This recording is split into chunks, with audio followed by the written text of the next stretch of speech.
शहबाज से लेकर मुनीर तक ने अब पूरी तरीके से तैयारी कर ली है। ये सवाल इसलिए उठ रहे हैं क्योंकि पाकिस्तानी सेना में असीम मुनीर का एक एक्शन इसी ओर इशारा कर रहा है, जिसमें 100 ऐसे सेना के अधिकारियों को सेना से बाहर का रास्ता दिखा दिया गया है जिनके इमरान खान से अच्छे रिश्ते थे। एक रिपोर्ट हमने तैयार की है, पहले आपको वो रिपोर्ट दिखाते हैं।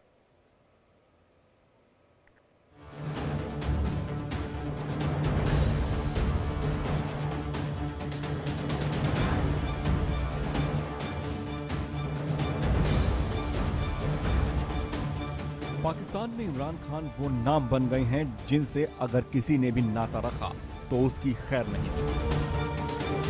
इमरान भले ही इस वक्त जेल में हैं, लेकिन जेल के बाहर उनको लेकर डर्टी पॉलिटिक्स जारी है। इमरान खान के नाम तक से पाकिस्तान की सियासत से लेकर पाकिस्तानी सेना को अब परहेज है। आलम कुछ ऐसा है कि इमरान से नाता रखने वाले हर शख्स को पाकिस्तान में अब टारगेट पर लिया जा रहा है। इमरान खान से सबसे ज्यादा खफा हैं पाकिस्तानी सेना के चीफ, जिन्होंने इमरान की जेल में ठुकराई एक डील के चलते अब उनके समर्थकों पर सेना में चाबुक चलाया है। पाकिस्तानी सेना प्रमुख जनरल असीम मुनीर ने इमरान खान के करीबी सैन्य अधिकारियों के खिलाफ बड़ी कार्रवाई की है। पाकिस्तान आर्मी चीफ ने सेना के 100 अधिकारियों पर कड़ा एक्शन लिया है। इनमें से 35 सैन्य अधिकारियों को सेना से सीधे सस्पेंड तक कर दिया गया है। इमरान से आसिम मुनीर की यह दुश्मनी तब से है जब इमरान पाकिस्तान के प्रधानमंत्री हुआ करते थे। पाकिस्तान का इतिहास रहा है कि जिसने सेना के साथ बना के रखी वो राजा, और जो नहीं बना पाया उसकी पाकिस्तानी सेना दुर्गति बना देती है। इमरान के साथ भी कुछ ऐसा ही हुआ। मुनीर को इमरान के खिलाफ सिर्फ एक मौका चाहिए था, जो उन्हें 9 मई को सैन्य ठिकानों पर हुए हमले के दौरान मिल भी गया। 9 मई को हुई घटना के बाद पाकिस्तानी सैन्य प्रमुख असीम मुनीर ने ब्रिगेडियर शोएब की अगुवाई में एक जांच कमेटी का गठन किया था। इस जांच कमेटी का उद्देश्य था इमरान के करीबी सैन्य अधिकारियों का पता लगाना, जिसमें इमरान से अच्छे रिश्ते रखने वाले 100 सेना के अधिकारियों की पहचान हुई। इस कार्रवाई के जरिए इमरान को मुनीर का सीधा संदेश है, वो इमरान को अब मानसिक रूप से भी तोड़ना चाहते हैं। वहीं मुनीर की ये कार्रवाई शहबाज शरीफ के लिए किसी संजीवनी से कम नहीं है। Bureau report, India daily. अब सवाल ये उठता है कि एक नया पैंतरा, एक नई साजिश क्या इमरान खान के खिलाफ की जा रही है, क्योंकि उनके सहयोगियों पर सीधे तौर पर अब एक्शन लिया जा रहा है। और इसी पर बातचीत करने के लिए हमारे साथ 2 खास मेहमान हैं। हमारे साथ retired major general V K Datta ji हैं, डिफेंस एक्सपर्ट हैं। इसके अलावा हमारे साथ अब्दुल समद याकूब साहब हैं, नेता हैं पीटीआई के, यानी पाकिस्तान इमरान खान की पार्टी के। सबसे पहले अब्दुल समद जी, मैं आपके पास आना चाहूंगा। इमरान खान को जिस तरह से कमजोर करने की कोशिश की जा रही है, हालांकि अदालत ने 14 साल की सजा सुनाई और उसके बाद से उनके करीबी अधिकारियों पर इस तरह की सीधी गाज, 35 अधिकारियों को बाहर निकाल देना, क्या संदेश जाता है? देखिए, बुनियादी तौर पे पाकिस्तान की हिस्ट्री में जितनी रेजिलियंस पीटीआई ने शो की है, जितनी एक मिलिट्री एस्टेब्लिशमेंट के खिलाफ और फिर ये 9 मई वाला एक फॉल्स फ्लैग ऑपरेशन, उसके बाद जिस तरीके से पीटीआई को क्रश करने के लिए 10,000 लोगों को जेल में डाला गया, हमारे बहुत सारे लोगों को मिलिट्री ट्रायल के थ्रू जो है वो कन्विक्ट किया गया, सजा दी गई।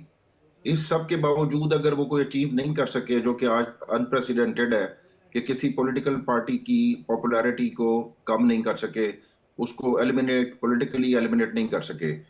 तो जब पॉलिटिकली एलिमिनेट नहीं कर सके और फिर 9 मई के बाद जब 8 फरवरी का इलेक्शन हुआ, तो सरप्राइजिंगली जितनी कंटोनमेंट एरियाज थे जहां पे मेजॉरिटी जो है वो हाजिर सर्विस फौजी या रिटायर्ड फौजी रहते हैं, वहां से पीटीआई ने क्लीन स्वीप किया है।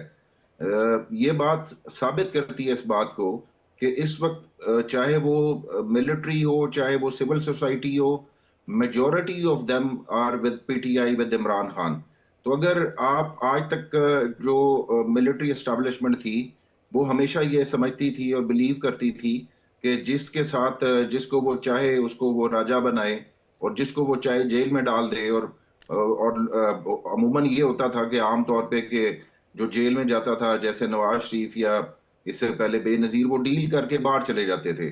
बट इस सिस्टम के लिए सबसे बड़ा चैलेंज जो बन गया है वो इमरान खान इसलिए है कि वो ना तो सजाओं से घबरा रहा है, ना मिलिट्री के प्रेशर में आ रहा है। और डिमांड क्या की जा रही है कि आप इमरान खान के अकाउंट से जो ट्वीट्स आती हैं वो थोड़ी अग्रेसिव हैं, वो थोड़ी जारयाना है। वो ट्वीट्स, वो अब मिन्नत की जा रही है कि वो बात अब ट्वीट्स तक आ गई है कि अब आप खुदारा जो है ये ट्वीट्स करना बंद कर दें।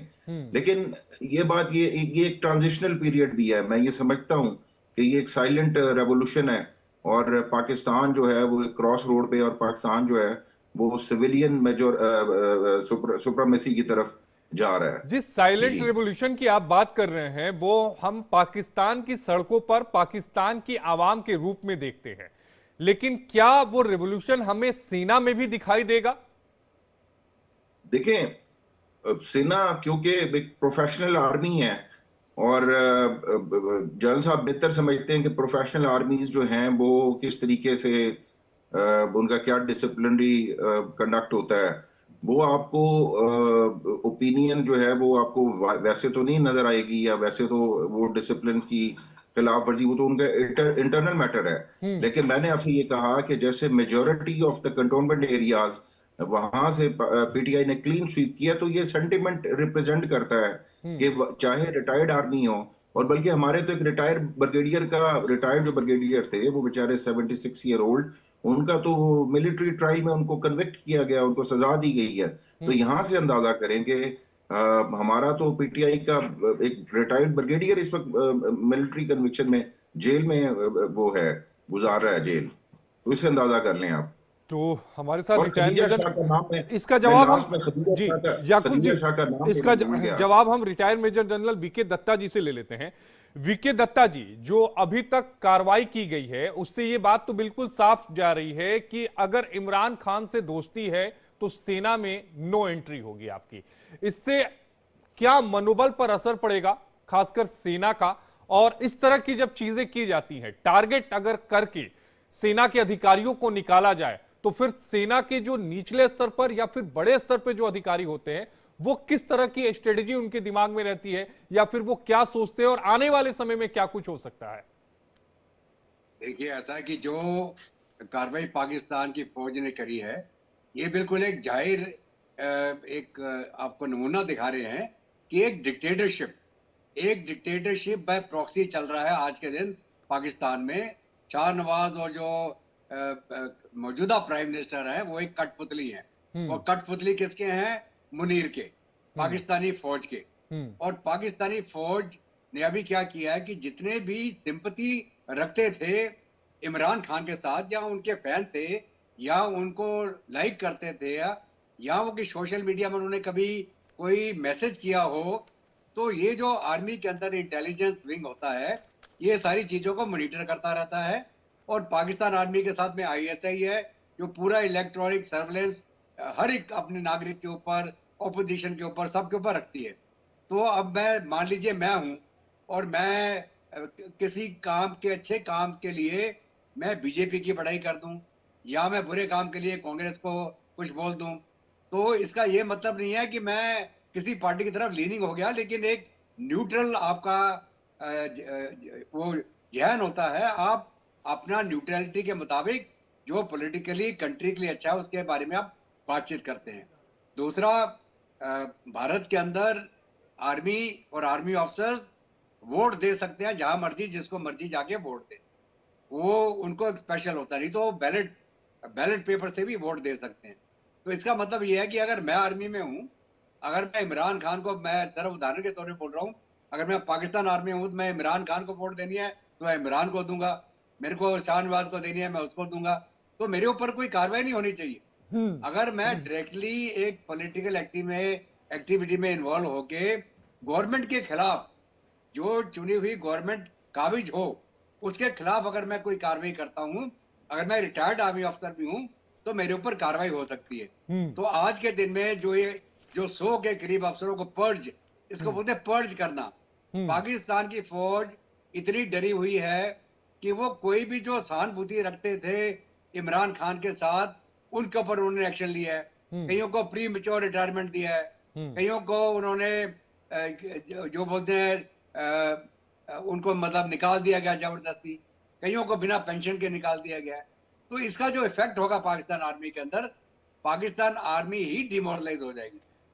लेकिन एक प्रॉब्लम सवाल क्या यह है भी कि- उठता है retired major general V K Datta ji, कहीं ऐसा तो नहीं कि मुनीर साहब खुद ही अब सत्ता पर काबिज होना चाहते हैं, तख्ता पलट की ओर एक पूरी योजनाबद्ध तरीके से आगे बढ़ रहे हो?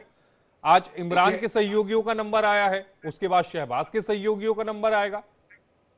देखिए ऐसा है कि जो मुनीर आज के दिन में कार्रवाई कर रहा है, आपने देखा होगा जब इलेक्शन भी हुई फरवरी में, इलेक्शन के बाद ये बिल्कुल क्लियर था, हालांकि इन्होंने बैन कर दिया पीटीआई को, जो 9 मई का पिछला वाकया हुआ था। बैन होने के बाद भी जो इंडिपेंडेंट लोग लड़े पीटीआई के, वो सारे के सारे जीत गए। हाँ, और वो एक जाहिर करता है कि कितनी ताकत थी और कितनी पॉपुलैरिटी थी इमरान खान की। तो जो मुनीर है आज के दिन में, मुनीर सत्ता में काबिज रहने के लिए बाय प्रॉक्सी, क्योंकि इमरान खान ने इनको साइडलाइन कर दिया था। इमरान खान ये जब डीजी आईएसआई भी थे तब भी इसको साइडलाइन कर दिया था। तो मुनीर खान तो ये मतलब दिन गिन रहा था, मैं कब इमरान खान को पावर से हटा पाऊं, और उसने वो हटा दिया। अब वो इमरान खान अगर दोबारा पावर में आता तो मुनीर तो कहीं छुप नहीं सकता ना फिर। तो इसलिए मुनीर जितने भी हथकंडे खेल सकता वो खेलेगा कि कहीं इमरान खान दोबारा पावर में ना आ जाए। वो दोबारा अगर मान लीजिए इलेक्शन हो जाए और दोबारा इमरान खान जीत जाए तो मुनीर कहाँ जाएगा? रिटायर होके भी तो कहीं रहेगा ना। या तो अमेरिका की नागरिकता लेगा, या यूरोप में भाग जाएगा, या चीन अगर इसको रखना चाहे तो रख लेगा। लेकिन इसके पीछे जो पीटीआई के लोग हैं इसको छोड़ेंगे नहीं। तो क्योंकि आदमी को हमेशा ध्यान रखना चाहिए, आप ताकत में तब तक ही रह सकते हैं जब तक आप सर्विस में है। जब तक कि अगर आप कू कर देंगे, कू करके आप जी मार्शल एडमिनिस्ट्रेटर बन जाइए, जैसे वो जियाउल हक बन गया था या परवेज मुशर्रफ बन गया था, तो वो कार्रवाई करके भी कितने दिन आप रहेंगे? क्योंकि इंटरनेशनल प्रेशर आ जाएगा आपके ऊपर सैंक्शंस लग जाएंगी। पाकिस्तान का हाल आज वैसे ही बुरा हो गया है, गुर्बत छाई हुई है, पैसा है नहीं, खाने को है नहीं, नौकरियां है नहीं, कोई इंडस्ट्री नहीं चल रही। तो ये मतलब एक मुल्क का जो बेड़ा गर्क करने का तरीका पाकिस्तान की फौज हथकंडे लगा रही है। एक आखिरी सवाल मैं याकूब जी आपसे ले लेता हूं, समय की थोड़ी कमी है मेजर जनरल साहब। याकूब जी, अब पीटीआई की अगली स्ट्रेटेजी क्या होगी? देखिए, मैंने जनरल साहब ने तो बहुत अच्छे तरीके से एक्सप्लेन कर दिया, और मैं बिल्कुल इत्तेफाक करता हूं जनरल साहब की बात से कि इस वक्त रिटायर्ड जनरल बाजवा जो है वो कहाँ पे हैं? वो तो आज पब्लिक प्लेस पे नहीं जा सकते, वो तो कहीं यूरोप के किसी मुल्क में नहीं घूम सकते आम आदमी की तरह। रिटायर्ड चीफ जस्टिस काजी फाइजा का यही हाल है, तो ये किसी आइलैंड पे जाकर रह रही। बात पीटीआई की, देखिए पीटीआई की स्ट्रैटेजी जो है वो कंसिस्टेंट स्ट्रगल है और रेजिलियंस है। हमारा कोई कंप्रोमाइज करने का या इनके साथ कोई एडजस्टमेंट्स का इरादा नहीं है। इस बार जो है हमने डिसाइड किया है कि अगर हमने हमेशा के लिए सिविलियन सुप्रीमेसी चाहिए हमारी स्टेट को, तो फिर हमें जो है वो रेजिस्ट करना पड़ेगा, और रेजिस्टेंस ही हमारी जो है स्ट्रैटेजी है। लेकिन वो किस तरह से करेंगे? देखिए, सिस्टम में रहते हुए रेजिस्ट इसी तरीके से किया जा सकता है कि एक शख्स जो है वो 1 साल से ऊपर हो गया है, वो जेल में है, उसको डील्स ऑफर की जा रही हैं, उसको बाहर आने की ऑप्शंस उसके पास अवेलेबल है, उसको गवर्नमेंट ऑफर की जा रही है कि आप पावर में आ जाएं, हम आपको पावर देने को तैयार हैं, हम हर तरह का आपके साथ डील करने को तैयार हैं। यही वो तरीका होता है कि एक जो ओपोनेंट है हमारा इस वक्त, जो मैं मिलिट्री एस्टेब्लिशमेंट कहूंगा, ये जनरल साहब ने इशारा किया कि इंटरनेशनल प्रेशर, इनके ऊपर इंटरनेशनल प्रेशर इस तरह से बढ़ जाएगा कि ये लोग सस्टेन नहीं कर पाएंगे। और देखना ये होगा कि ये अंतर्राष्ट्रीय जो दबाव है वो कब तक बढ़ता है। अब्दुल समद याकूब साहब, नेता पीटीआई के हमारे साथ जुड़े थे। हमारे साथ retired major general V K Datta ji, defence expert हमारे साथ जुड़े थे। आप दोनों का जुड़ने